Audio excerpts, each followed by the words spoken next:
আসসালামু আলাইকুম প্রোকোডারে আপনাকে স্বাগতম। আজকে আমরা বুটস্ট্র্যাপের ফর্ম নিয়ে কথা বলবো। গতদিন আমরা বুটস্ট্র্যাপ টেবিল নিয়ে কথা বলেছিলাম এবং কিভাবে আপনি একটা রেসপন্সিভ টেবিল বানাবেন এই ব্যাপারে বলেছিলাম। তো আপনি যদি সেই টিউটোরিয়ালটা মিস করে থাকেন আমি হাইলি রিকমেন্ড করছি দেখে আসার জন্য। আজকে আমরা বুটস্ট্র্যাপ টেবিল নিয়ে কথা বলবো এবং চেষ্টা করব খুব সহজে বুটস্ট্র্যাপ টেবিলটা আপনাদেরকে বলার জন্য। তো চলেন শুরু করি। সবার আগে আমাদের আসলে এই যে গত দিনকার টেবিলটা দরকার নেই, তো আমরা এই টেবিলটাকে এখান থেকে চাইলে কেটে দিতে পারি। তো কেটে দিলাম। এবার হচ্ছে আমরা এখানে একটা ফর্ম নিব। তো ফর্ম নেওয়ার জন্য আমরা কি করব, আমরা একটা সিম্পল ফর্ম এখানে তৈরি করে নিব। বুটস্ট্র্যাপ ফর্ম নিলাম, একটা ফর্ম, এবং এই ফর্মের ভিতরে এবার আমরা আমাদের কাজগুলো করব। হ্যাঁ, তো আমরা একটা কাজ করি, আমরা একটা সুন্দর ফর্ম বানানোর জন্য আমরা এখানে একটা ক্লাস দিই, যাতে করে আমাদের ফর্মটা দেখতে ভালো লাগে। আসলে কাজ করার সময় যদি দেখতে সুন্দর লাগে সেক্ষেত্রে ভালো লাগবে। তো আমরা মনে করেন মার্জিন দিলাম হচ্ছে 2 আর প্যাডিং দিলাম মনে করেন হচ্ছে 3। হ্যাঁ, তারপরে আমরা মনে করেন দিলাম বর্ডার, যাতে আমাদের টেবিলে একটা বর্ডার থাকে, এবং বর্ডারের আপনি একটা কালার দিতে পারেন। তো মনে করেন আমরা একটা কালার দিলাম। হ্যাঁ, বর্ডার কালার আমরা দিতে পারি ওয়ার্নিং। তো দেখেন এটা একটা সুন্দর ইয়েলো কালার হলো। আচ্ছা, যদি এটা ওয়ার্নিং কালার, যাই হোক। তো এখন আমরা কি করব, এখানে আমাদের একটা ফর্ম বানাবো। তো বুটস্ট্র্যাপ ফর্মের মাধ্যমে, বুটস্ট্র্যাপ ফর্ম যদি আপনি ব্যবহার করেন খুব অল্প পরিশ্রমে আপনি মোটামুটি সুন্দর একটা ফর্ম বানাতে পারবেন বুটস্ট্র্যাপের মাধ্যমে। তো বুটস্ট্র্যাপের আমি যেহেতু সেকশন সেকশন করে বানাতে যাচ্ছি, তো আমি এখানে একটা ডিপ নিব। তো যে ডিপটার ক্লাস দেব হচ্ছে MB3 মানে মার্জিন বটম 3। হ্যাঁ, মানে আমাদের যে ডিপটা থাকবে সেটার মার্জিন বটম থাকবে 3, মানে 1 EM এরকম থাকবে। তো এবার আমরা এখানে দিব হচ্ছে লেবেল দিলাম।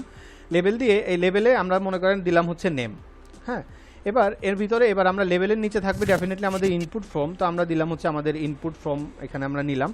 ইনপুট টাইপটা হবে টেক্সট, এবং এখানে আমরা একটা প্লেস হোল্ডার দিব। প্লেস হোল্ডার দিলাম মনে করেন এন্টার ইওর নেম।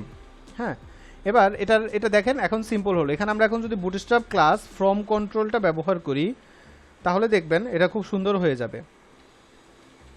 তো এখন দেখেন আমাদের এখনকার এই ফর্মটা কত সুন্দরভাবে হলো, মানে আপনি যখন ফর্ম কন্ট্রোল ব্যবহার করবেন তখন দেখেন এটা খুব সুন্দরভাবে হয়ে গেল। এবার আমরা কি করব, এখানে একটা নেম ফিল্ডের পরে নর্মালি আমাদের একটা ইমেল ফিল্ড থাকে। তো আমরা এখানে নিলাম পরেরটা মনে করেন ইমেল।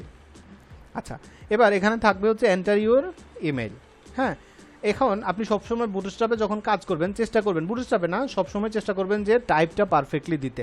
তো আমাদের এটা হচ্ছে একটা ইমেল ফিল্ড, তাহলে আমাদের এই টাইপটা হবে হচ্ছে ইমেল। আপনি যখন ইমেল দিবেন তখন দেখেন এখন এটা ইমেল ফিল্ড হলো। এটা আপনি কেন করবেন, এটা করবেন হচ্ছে যে আপনি যখন এই ঠিকভাবে টাইপগুলো দিবেন তখন আপনি ভ্যালিডেশনে অনেক সুবিধা পাবেন। আমি একটু পরে আপনাকে ভ্যালিডেশনটা দেখাচ্ছি, বা এখনই দেখাই। আমি এখানে এখন একটা বাটন নিব। তো বাটনটাকে আমরা দিলাম মনে করেন সাবমিট। হ্যাঁ, তো এখন আমাদের একটা সাবমিট বাটন এখানে হলো। আমরা এখানে বুটস্ট্র্যাপ ক্লাস ব্যবহার করি, বুটস্ট্র্যাপ ক্লাস ব্যবহার করলে বাটনটা সুন্দর হবে। তো আমাদের প্রথম ক্লাস হবে BTN, পরের ক্লাস হবে মনে করেন BTN ওয়ার্নিং। যেহেতু আমরা ওয়ার্নিং দিলাম তো আমরা ওয়ার্নিং দেই। তাহলে দেখেন এই যে এখানে আমরা একটা বাটন পেলাম। এখন আমি যদি এখানে ক্লিক করি সাবমিট, তাহলে দেখেন এটা সাবমিট হলো। যদিও আমাদের এখানে ফর্মের কোনো অ্যাকশন নাই, যে কারণে এটার কোনো ফলাফল আসবে না। এখন আমি আমাদের এই যে ইমেল ফর্ম আছে এখানে আমি এখন যদি রিকোয়ার্ডটা দিয়ে দিই, হ্যাঁ রিকোয়ার্ড দিয়ে দিলে কি হবে দেখেন, রিকোয়ার্ড দিয়ে দিলাম। এখন আমি যদি এখানে ক্লিক করি তাহলে আমাকে বলবে যে আপনি এই ফিল্ডটা ফিল আপ করেন। এবার আমি এখানে দিলাম, দিলে এটাকে একটা ইমেল অ্যাড্রেস হলো না, যে কারণে দেখেন এটা কিন্তু এখনও @ উঠে আছে। এখন আমি যদি এখানে @ দিয়ে তারপরে যদি এখন কিছু একটা লিখে তারপরে দেই, এবার দেখেন এটা কিন্তু এখন সাবমিট হবে। মানে কিছুটা হলেও আপনি এখান থেকে একটা সুবিধা পাবেন যদি আপনি এখানে টাইপটা ঠিকভাবে দেন। এখন এই সেম রিকোয়ার্ডটা আমি যদি নেমের মধ্যে দিই তাহলে কি হয় দেখেন, নেমের মধ্যে দিলে নেমে আমি কিন্তু একটা দিলেও এটা সাবমিট হয়ে যাবে। দেখেন এটা কিন্তু অ্যাকসেপ্টেড হলো। 1 দিলেও এটা কিন্তু অ্যাকসেপ্টেড হবে দেখেন। কিন্তু আমি যদি এটাকে আবার এখানে আমি যদি এখন ইনপুট টাইপ নাম্বার দিই, দেখেন নাম্বার দিলাম। নাম্বার দিলে কি হবে, এখন যদি আমি এখানে দেই দেখেন এটা ইনপুট কিন্তু হচ্ছে না। আমি কিন্তু কিবোর্ডে চাপছি, ইনপুট কিন্তু হচ্ছে না। যখনই আমি এখানে নাম্বার দিব তখন শুধুমাত্র এখানে নাম্বারগুলো ইনপুট হবে। তো এই যে রিকোয়ার্ড দিলে আপনার হচ্ছে যে যখন টাইপগুলো ঠিকভাবে দিবেন তখন কিন্তু এটা কাজ করবে, আদারওয়াইজ এটা কিন্তু কাজ করবে না। তো সেক্ষেত্রে আপনি রিকোয়ার্ডের জন্য হলেও বা বিভিন্ন ভেরিফিকেশনের জন্য হলেও আমি রিকমেন্ড করি যে সবসময় চেষ্টা করবেন যে পারফেক্ট টাইপটা দেওয়ার জন্য, তাহলে আপনি সবথেকে ভালো রেজাল্টটা পাবেন। হ্যাঁ, এখন আমরা আমাদের ইমেইলের মধ্যে মাঝে মাঝে নিচে লিখে রাখি না যে আমরা স্প্যামিং করব না, আপনি চাইলে আমাদেরকে আপনার অ্যাড্রেসটা দেন, এরকম আমরা বলি আমাদের ইমেইলের নিচে। তো সেটা করার জন্য আপনি এখানে একটা পি ট্যাগ নিতে পারেন। তো আমরা এখানে পি ট্যাগ না নিয়ে আমরা একটা ফর্ম টেক্সট নিব। ফর্ম টেক্সট নিলাম, নিয়ে ফর্ম টেক্সটের ভিতরে আমরা যদি টেক্সটটা দিই দেখেন এটা খুব সুন্দরভাবে ছোট সাইজে একদম পারফেক্টভাবে এটার নিচে এটা চলে আসছে। তো এইভাবে আপনি কিন্তু চাইলে আপনি আপনার কাজগুলো করতে পারেন। এবার মনে করেন আপনি একটা টেক্সট চাচ্ছেন, মানে টেক্সট এরিয়া। তো টেক্সট এরিয়া যদি আপনি চান আপনি কি করবেন, আপনি জাস্ট সিম্পলি এখানে এটাকে ডুপ্লিকেট করবেন। ডুপ্লিকেট করে এখানে আপনি দিবেন হচ্ছে টেক্সট এরিয়া। তো মনে করেন আমরা এখানে দিলাম টেক্সট এরিয়া, হ্যাঁ দিলাম, এবং এটা ইনপুট টাইপ হবে না, এটা হবে হচ্ছে আমাদের টেক্সট এরিয়া, তাই না, টেক্সট এরিয়া হবে। এবার এই টেক্সট এরিয়াকে আমরা যদি ক্লাসটা ফর্ম কন্ট্রোল দিয়ে দেই তাহলে দেখবেন যে আমাদের এই টেক্সট এরিয়াটাও সুন্দর হয়ে যাবে। তো আমরা ক্লাসটা এখান থেকে কপি করে এনে এখানে দিয়ে দিতে পারি, তাহলে দেখেন এটা এরকম হলো। এবার আপনি চাইলে এখানে আবার প্লেস হোল্ডারও দিতে পারেন, মেসেজ। এখন দেখেন আমাদের এই টেক্সট এরিয়াটা সুন্দরভাবে হলো, তাই না। তো এভাবে আপনি কিন্তু চাইলে আপনার টেক্সট এরিয়াটাকে আপনার মতো করে আপনি সাজিয়ে নিতে পারেন যেভাবে আপনার ইচ্ছা। এখন মাঝে মাঝে আমাদের এরকম এটা একটা ফিল্ড হলো, তো এবার আমরা কি করি আরেকটা ফর্ম নেই যাতে করে আমাদের ফর্মগুলো দেখতে সুন্দর লাগে। তো আমরা ডুপ্লিকেট করলাম, করলে আরেকটা ফর্ম আসলো। এবার এই ফর্মটাতে আমরা কি করব, এই ফর্মটাতে আমরা মনে করেন লগ ইন ফর্ম বানাবো। তো লগ ইন ফর্মে সাধারণত কি থাকে, একটা ইমেইল ফর্ম থাকে, আর একটা পাসওয়ার্ড, আর একটা সাবমিট, এগুলোই থাকে, তাই না। তো আমাদের এই যে এখানে নেম আছে, নেমের এই সেকশনটাকে আমরা এখান থেকে ডিলিট করে দিলাম, এবং এখানে আমরা ওয়ার্নিংয়ের পরিবর্তে দিলাম প্রাইমারি। আচ্ছা, আর এই বাটন কালারটাকেও আমরা প্রাইমারি করে দেই। আচ্ছা, এবার এখানে যে টেক্সট ফর্ম আছে এখানে আমরা এটা লিখে দিব পাসওয়ার্ড, পাসওয়ার্ড দিলাম। আর এই ফিল্ডটা টেক্সট এরিয়ার পরিবর্তে এটা হবে হচ্ছে ইনপুট, ইনপুট টাইপ হবে পাসওয়ার্ড। হ্যাঁ, এখানে ক্লাস হবে আমাদের যে ফর্ম কন্ট্রোল ক্লাস আছে সেই ক্লাসটা, তো আমরা এখান থেকে কপি করে এনে এখানে দিয়ে দিতে পারি ক্লাসটা। তাহলে দেখেন এটা এখন এরকম হলো। এবার আপনি এখানে চাইলে প্লেস হোল্ডার দিতে পারেন, তো আমরা প্লেস হোল্ডার দিলাম, মনে করেন এন্টার ইওর পাসওয়ার্ড দিলাম।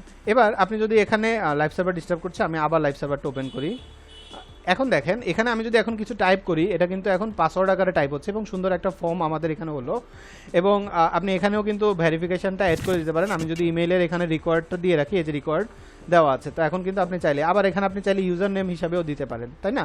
তো এই যে আমাদের এখানে আরেকটা ফর্ম হলো। এখন নর্মালি আমাদের ফর্মের মধ্যে একটা রিমেম্বার মি থাকে লগ ইনের এখানে, তো আপনি যদি সেই রিমেম্বার মি এটা যদি আপনি দেখাতে চান তো একটা চেকবক্স আপনার লাগবে, তাই না। তো একটা চেকবক্সের জন্য আপনি কী করবেন, এটাকে ডুপ্লিকেট করবেন, করে এখানে আমরা একটা ক্লাস দিব, ক্লাসটা হবে ফর্ম চেক, ফর্ম চেক। তো ফর্ম চেক ক্লাসটা আপনি যদি দেন, দেওয়ার পরে এখানে এবার আমরা কি করব, লেভেলটা চেকবক্সের নিচে থাকে, তো আমরা এটাকে এখান থেকে কেটে এখানে দিয়ে দিব। আর হচ্ছে ইনপুটের এখানে টাইপটা হবে হচ্ছে চেক। ইনপুটের এখানে আপনি যখন ক্লাসটা দিবেন চেকবক্স, ইন দ্যাট কেস দেখেন এটা একটা চেকবক্স হলো, কিন্তু এই চেকবক্সটা তো আমরা ঠিক যেরকম দেখতে চাই সেরকম হয় নাই, তাই না। তো আমরা এখানে লিখে দিব form check box, form check. এবার আমরা এখানে দিব হাইপেন দিয়ে ইনপুট। হ্যাঁ, তাহলে দেখেন এখন আমাদের এই চেকবক্সটা সুন্দর একটা চেকবক্স হলো এবং এটাকে কিন্তু এই যে চেক করা যাচ্ছে। এখন আপনি যদি চান যে বাই ডিফল্ট এখানে আমাদের প্লেস হোল্ডারটা লাগবে না, তো আমরা এটা কেটে দিচ্ছি। আসলে চেকবক্সে প্লেস হোল্ডার থাকেও না। এখন আপনি যদি চান যে এটা অটোমেটিক চেক করা থাকবে সেক্ষেত্রে আপনি এখানে লিখে দিবেন হচ্ছে চেকড। যদি চেকড লিখে দেন তাহলে এটা বাই ডিফল্ট চেকড আকারে থাকবে। আবার আপনি যদি এখানে ডিজেবল লিখে দেন তাহলে আপনি ডিজেবল করে দিতে পারবেন। যেমন জাভাস্ক্রিপ্ট দিয়ে আপনি এরকম এন্টার অ্যাড করে দিতে পারবেন যে ইউজার যদি ইমেল অ্যাড্রেস না দেয় তাহলে এটা ডিজেবল থাকবে, বা পাসওয়ার্ড সেকশনটা ডিজেবল থাকবে, আপনি এরকম করে দিতে পারবেন। তো ইউজার যতক্ষণ পর্যন্ত ইমেলটা পারফেক্টভাবে না দিবে ততক্ষণ পাসওয়ার্ড সেকশনটা ডিজেবল থাকবে বা বাটনটা ডিজেবল থাকবে। সে যখনই ইউজারটা ইমেল অ্যাড্রেসটা পারফেক্টভাবে দিবে তখন আপনার এই সাবমিট বাটনটা পারফেক্টলি অ্যানেবল হয়ে যাবে, এরকম আপনি করতে পারবেন। তো এটা করার জন্য এই ডিজেবল ফিচারটা তখন আপনার কাজে লাগবে। হ্যাঁ, তো ডিজেবল দিয়ে আপনি চাইলে এরকম ডিজেবল করে দিতে পারেন। দেখেন এখন আমি এখানে ডিজেবল করেছি, তো এখন এটা কাজ করতেছে না। আপনি যদি এই ডিজেবলটা এখান থেকে কেটে সাবমিট বাটনে দিয়ে দেন আপনার এই সাবমিট বাটনটা ডিজেবল হয়ে যাবে। তো আপনি এভাবে ডিজেবল ফিচারটা বা রিকোয়ার্ড ফিচারটা আপনি ব্যবহার করতে পারবেন আপনার সুবিধা অনুযায়ী। আবার আপনার মাঝে মাঝে এরকম চেকবক্সের পরিবর্তে আপনার এখানে লাগবে হচ্ছে, এখানে আমি চেকবক্স লিখে দিই। আচ্ছা, আবার মাঝে মাঝে আপনার এখানে চেকবক্সের পরিবর্তে আপনার এখানে সুইচ লাগবে। তো সুইচ যদি আপনার লাগে আপনি কি করবেন, এটাকে ডুপ্লিকেট করি। একই সুইচের জন্য টাইপটা চেকবক্সে থাকবে, জাস্ট ফর্ম চেকের এখানে লিখে দেবেন ফর্ম সুইচ। তো দেখেন এখানে আমার এটা এখন সুইচ হলো। তো সুইচ হওয়ার পর আপনি এটাকে কিন্তু এখন অ্যানাবল ডিজেবল করতে পারবেন এবং এখানেও কিন্তু আপনার ডিজেবল ফিচারটা কাজ করে। তো এভাবে আপনি চাইলে এখানে সুইচ নিতে পারেন। আবার আপনি যদি চান যে না এখানে একটা রেডিও থাকবে, রেডিও বাটন, তো রেডিও বাটনও আপনি নিতে পারেন। তো আমি এটাকে আবার ডুপ্লিকেট করি, ডুপ্লিকেট করে আমি এখানে একটা রেডিও বাটন নিই। তো রেডিও বাটন নেওয়ার জন্য আমরা কি করব, আমরা এখানে দিব হচ্ছে ফর্ম রেডিও। হ্যাঁ, তারা রেডিও দিলে এখানে রেডিও আসবে। এবার চেকবক্স টাইপটা হবে রেডিও। আর আমাদের যে ক্লাসটা, এই ক্লাসটাকে আরেকটু সুন্দর করে দেখানোর জন্য আমরা এখানে দিব হচ্ছে ফর্ম রেডিও টাইপ। তো তো এখন দেখেন আমাদের এটা কিন্তু এখন রেডিও বাটন হলো। আপনি যদি চান যে এটাকে আপনি ডিসেবল করতে, এটাকেও আপনি কিন্তু ডিসেবল করতে পারবেন। মানে ডিসেবল ফিচার কিন্তু সবগুলোতেই কাজ করে, হ্যাঁ, আপনি যেটাতে ইচ্ছা এটাতে আপনি এটা ব্যবহার করতে পারবেন। তো আমরা আপাতত এটাকে যেভাবে আছে এভাবেই রাখি, রেখে এটা হচ্ছে আমরা কাজ করি। তো আপনি চাইলে এখানে রেডিও নিতে পারেন। আবার আপনার যদি মনে হয় যে আপনি এখানে রেঞ্জ নেবেন, রেঞ্জও নিতে পারেন। মাঝে মাঝে আমাদের ফর্মের টেবিলে রেঞ্জের দরকার হয়। তো রেঞ্জ নেওয়ার জন্য আপনি কি করবেন, আপনি এখানে হচ্ছে যে ফর্মের ক্লাসটা, এখানে রেঞ্জের ক্ষেত্রে আমাদের আসলে এই ক্লাসের দরকার হয় না, তো আমরা ক্লাসটাকে কেটে দিলাম। টাইপটা হবে হচ্ছে রেঞ্জ। রেঞ্জ দিলে দেখেন এখন এটা একটা রেঞ্জ হলো, কিন্তু আমাদের এই যে ক্লাসটাও আমাদের চেঞ্জ করে দিতে হবে। তো ক্লাসটা হবে হচ্ছে ফ্রম রেঞ্জ। তো যখনই আপনি ফ্রম রেঞ্জ দিবেন তখন দেখেন এখন এটা একটা রেঞ্জ হলো। এবং দেখেন এখানে কিন্তু আপনি যে কোনো জায়গাতে এটাকে আপনি সিলেক্ট করতে পারছেন, তাই না? কিন্তু আপনি যদি স্পেসিফিক রেঞ্জ চান, যেমন মনে করেন 1 থেকে 3, 1 থেকে 5 এরকম, তো সেটাও আপনি করতে পারবেন। যেমন আমরা এখানে একটা রেঞ্জ দিই, যেমন মনে করেন আমরা মিনিমাম দিলাম 0, মানে মিনিমাম হবে হচ্ছে 0 থেকে শুরু করে ম্যাক্সিমাম হবে হচ্ছে মনে করেন 4 যদি দিই, তাহলে দেখেন এটা এখন 4 পর্যন্ত পাবে। দেখেন 1 2 3 4। এটাকে আমি যদি 10 দেই তাহলে দেখেন এখন সে 10 পর্যন্ত পাবে। দেখেন 0 1 2 3 4 5 6 7 8 9 10। দেখেন, তো আপনি আপনার পছন্দ মতো কিন্তু এই রেঞ্জটাকে আপনি সিলেক্ট করতে পারবেন, যেরকম আপনার ইচ্ছা, হ্যাঁ, আপনি সেরকম কিন্তু এটাকে সিলেক্ট করে করে দেখাতে পারবেন। আবার মাঝে মাঝে আমাদের ফর্মের মধ্যে কালার পিকার দরকার হয়। তো কালার পিকার যদি দরকার হয় আপনি কালার পিকার নিতে পারবেন। এই লেখাগুলো নিচে হয়ে যাচ্ছে, আপনাদের হয়তো দেখতে একটু সমস্যা হচ্ছে, আমি এখানে লিখি এই ফর্মের এই টেক্সট এরিয়ার এখানে। তো আমাদের এই যে এই ফর্মটার এখানে আমরা এখন একটা যদি কালার পিকার নেই, বা এই যে ইমেইলের উপরে আমরা যদি এখানে একটা কালার পিকার নেই, আমি কি করব, এই যে ইমেইলটা সেটাকে ডুপ্লিকেট করলাম, করে এখান থেকে এই টেক্সটটাকে এখান থেকে আমরা কেটে দিই, কেটে দিয়ে এখানে আমরা লিখে দিলাম কালার পিকার। আচ্ছা, তো এই যে এখানে কালার পিকার আসলো। তো কালার পিকার আসার পরে এবার আপনি যদি মনে করেন এখানে কালার পিকার দেখাতে চান, তাহলে আপনি কি করবেন, আপনার যে টাইপটা আছে এই টাইপটা হবে হচ্ছে কালার। তাহলে দেখেন এটা একটা কালার পিকার হলো, এখানে ক্লিক করলে আসছে। এখন এটা কিন্তু সুন্দর হলো না, তাই না? তো সুন্দর একটা কালার পিকার নেওয়ার জন্য আপনি কি করবেন, এই যে এখানে কালার দিলেন, আমাদের এখানে প্লেস হোল্ডার দরকার নাই, তো আমরা প্লেস হোল্ডারটা কেটে দিই, এবং রিকোয়ার্ডও দরকার নাই, কেটে দিলাম। এবার আপনি যদি এটাকে একটা সুন্দর কালার পিকার দেখাতে চান, সেক্ষেত্রে আপনাকে একটা ক্লাস ব্যবহার করতে হবে। তো ক্লাসটা হবে হচ্ছে ফ্রম কন্ট্রোল কালার। তো এখন দেখেন এটা এখন সুন্দরভাবে হলো। এবার আপনার একটা ডিফল্ট কালার আপনি যদি সিলেক্ট করে দিতে চান, আপনি সেটাও দিতে পারবেন। তো ডিফল্ট কালার সিলেক্টের জন্য আমরা এখানে দিয়ে দেবো হচ্ছে ভ্যালু। তো ভ্যালুতে আপনি যে কালারটা দিবেন সেই কালার পাবেন। মনে করেন আমি এখানে রেড কালার দিতে যাচ্ছি, তো রেড কালার দেওয়ার জন্য আমরা দিব হচ্ছে FF 1 2 3 4। তাহলে দেখেন এটা এখন রেড কালার হলো, এবং আপনি এখান থেকে পরে যে কালার সিলেক্ট করে দিবেন সেই কালারটাই এখানে চলে আসবে। দেখেন, তো এইভাবে আপনি কিন্তু চাইলে কালার পিকার দিতে পারেন, এবং বুটস্ট্র্যাপের কালার পিকারটা দেখেন অনেক সুন্দর, এবং এটা দিয়ে আপনি যে কোনো জায়গায় স্পেসিফিক কালার, যেমন মনে করেন এই যে হলুদ কালারটা আপনি যদি সিলেক্ট করতে চান, এখানে ক্লিক করলে দেখেন এটা হলুদ কালারটা সিলেক্ট হয়ে গেল। তো এভাবে আপনি যদি চান তাহলে আপনি কিন্তু কালার পিকার ব্যবহার করতে পারবেন। আবার আমাদের এই যে আমি আসলে একটা ঝামেলা করেছি, সেটা হচ্ছে আমি চেঞ্জ করেছি এখানে আর লিখেছি ওখানে। তো আমরা একটা কাজ করি, এটা ইনপুট টাইপটা এখান থেকে কেটে এখানে দিয়ে দিই। হ্যাঁ, এবার আমাদের এটা ঠিকভাবে হলো। ইমেলের জন্য ইমেল, কালার পিকারের জন্য কালার পিকার।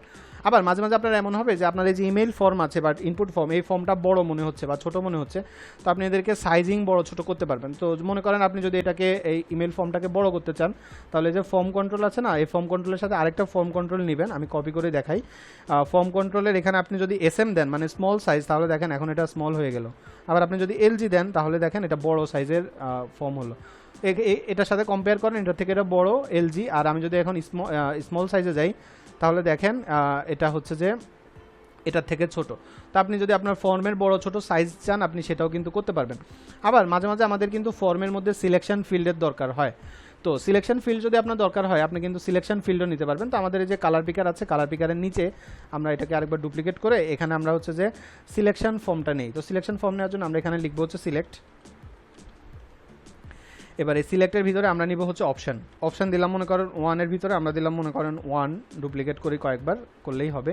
তো এটা এখন এরকম হলো, তাই না? এখন আপনি যদি চান যে না এটা হচ্ছে যে এরকম না হয়ে এটা ইয়ে হবে, মানে একটু স্টাইলিং হবে বুটস্ট্র্যাপের মতো, বুটস্ট্র্যাপ ওয়েতে, তো সেক্ষেত্রে আপনি কি করবেন, আপনি এই যে আমাদের যে সিলেক্ট আছে, সিলেক্টের এখানে একটা ক্লাস নেবেন, যে ক্লাসটাকে আপনি দিবেন হচ্ছে ফর্ম সিলেক্ট। তো ফর্ম সিলেক্ট দিলে এখন দেখেন আমাদের এই ফর্মটা এখন কত সুন্দর হয়ে গেল। এখন আপনি হয়তো বলবেন ভাই আমি তো পুরো টায়ার্ড হয়ে গেছি, এত কিছু আমার মুখস্থ করতে হবে? কিচ্ছু মুখস্থ করতে হবে না, খুব সহজ। দেখেন আপনি যখন ফর্ম কন্ট্রোল ব্যবহার করবেন ফর্মটাকে কন্ট্রোল করার জন্য, মানে আপনি ফর্ম কন্ট্রোল করবেন, তাই আপনি ক্লাস নেবেন ফর্ম কন্ট্রোল।